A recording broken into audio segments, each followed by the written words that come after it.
একটি ছোট্ট গ্রামে একটি ছোট্ট ছেলে ছিল, নাম ছিল রিফাত।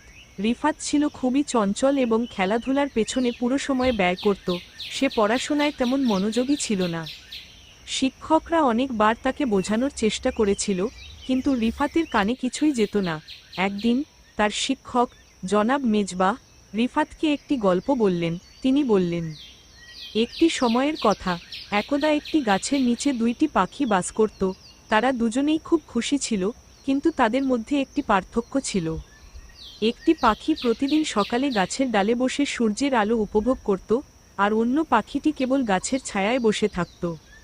সূর্যের আলোতে বসে থাকা পাখিটি প্রতিদিন নতুন কিছু শিখত, পরিবেশের পরিবর্তন দেখত, আর অন্যান্য পাখিদের কাছ থেকে নানা কিছু শিখত।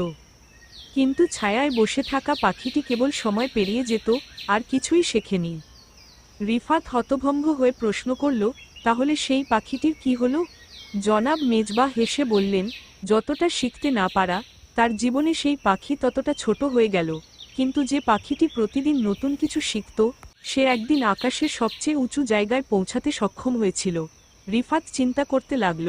সে বুঝতে পারল যে জীবনে ভালো কিছু পেতে হলে তাকে শিখতে হবে, পড়াশোনা করতে হবে।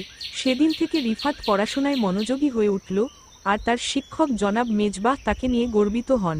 গল্পটি থেকে রিফাত শিখল যে সময় নষ্ট না করে ভালো কিছু অর্জন করতে হলে প্রতিদিন কিছু না কিছু শিখতে হবে।